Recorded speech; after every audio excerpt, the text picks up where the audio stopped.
Scholars tell us that the first spy in history was the snake in the book of Genesis. In that story, it was Eve who was tempted by the snake in the Garden of Eden. But this time around, it was I who tempted the snake and got away with the forbidden fruit of knowledge.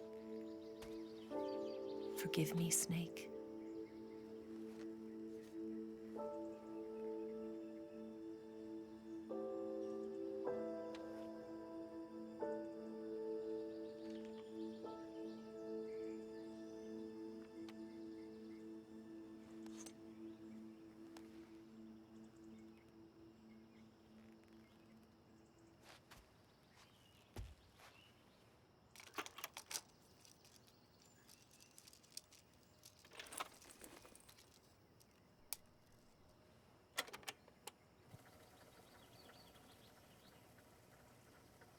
Good morning, Snake.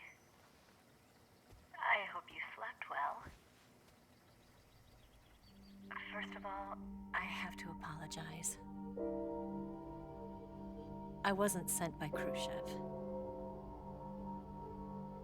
I'm not a KGB spy, and I never worked for the NSA. I'm an agent of the People's Republic of China for the General HQ 2nd Department of the People's Liberation Army. It was all a lie. I tricked you. And I'm sorry.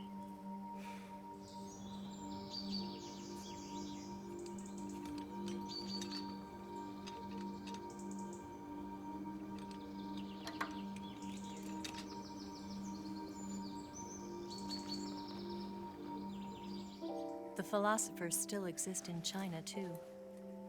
You see, my mission was to find out where Volgin was hiding the philosopher's legacy and steal it. So I infiltrated his base as a KGB spy. The two NSA codebreakers who defected in 1960 were actually both men.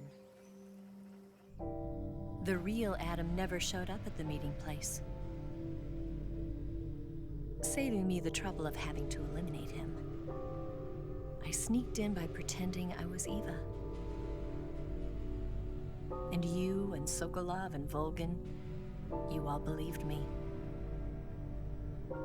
The philosopher's legacy was originally held in common between the US, Soviet Union, and China.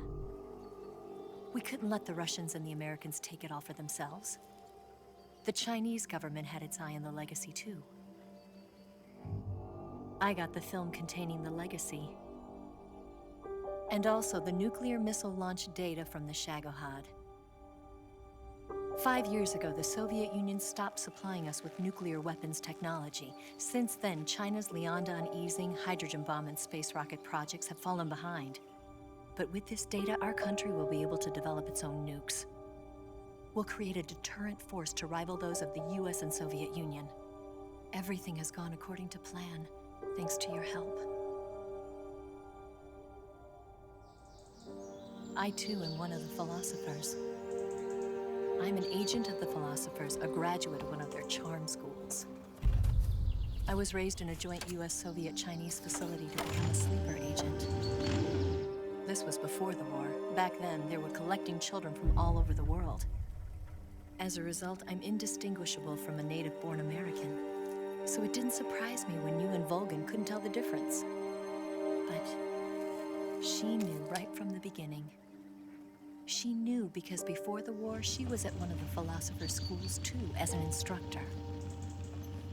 The boss was the only one I couldn't fool. She was the only one who knew I was a fake. She told me everything. Why did she open her heart to me like that?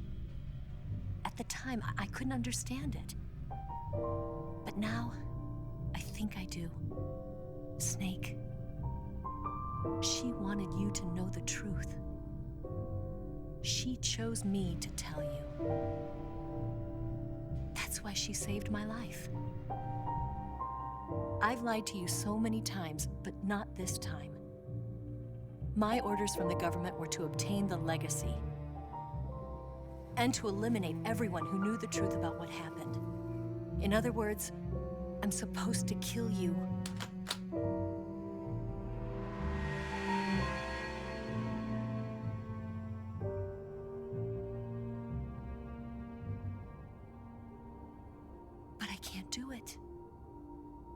Not because we loved each other. And not because you saved my life. But because I made a promise to the boss. And I intend to keep it. I just wanted you to know. And you have to live.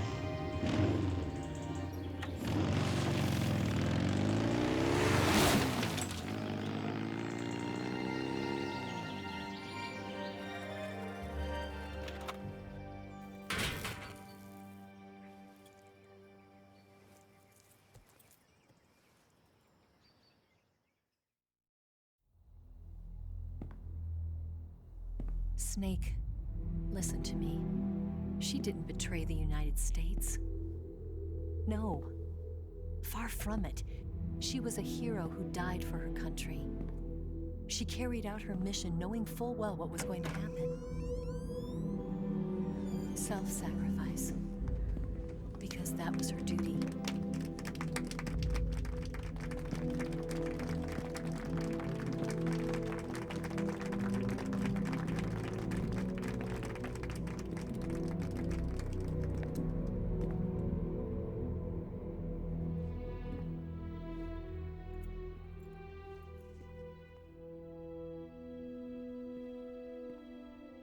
You are above even the boss. I hereby award you the title of Big Boss.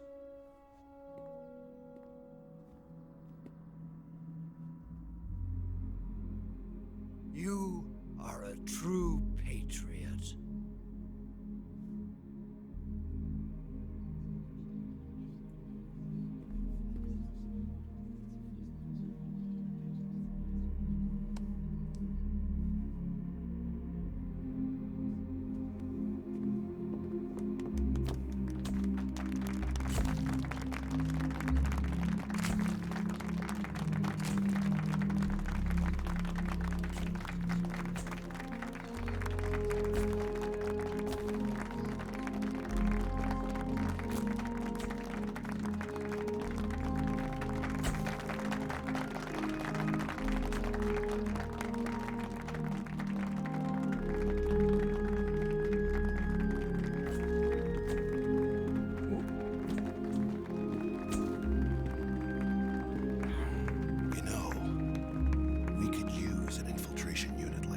In the army.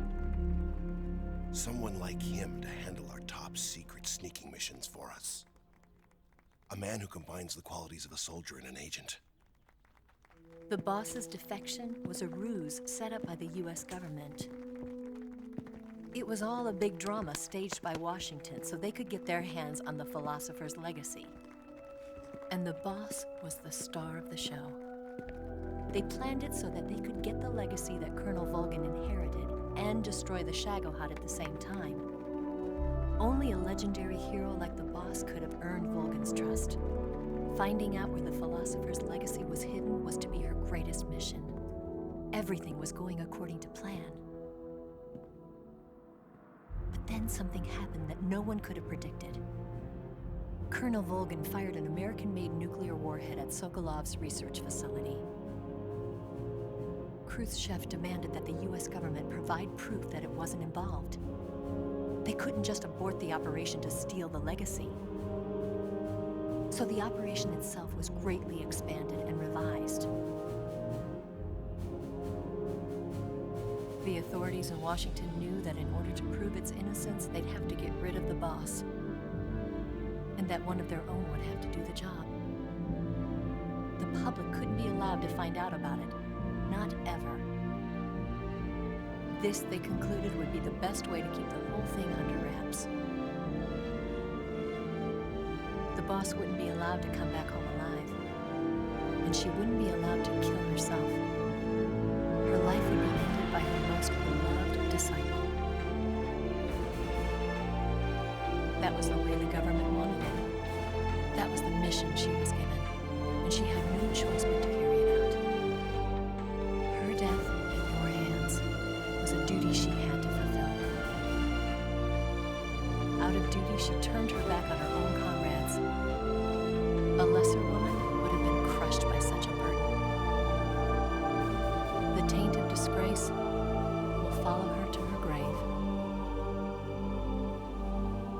future generations will revile her. In America as a despicable traitor with no sense of honor. And in Russia as a monster who unleashed a nuclear catastrophe. She will go down in official history as a war criminal. And no one will ever understand her. That was her final mission. And like a true soldier, she saw it through to the end. But I think she wanted you, of all people, to know the truth. She wanted to live on in your memory. Not as a soldier, but as a woman. But she was forbidden to tell you herself. And that's why she told me. Snake, history will never know what she did. No one will ever learn the truth. Her story, her debriefing, will endure only in your heart.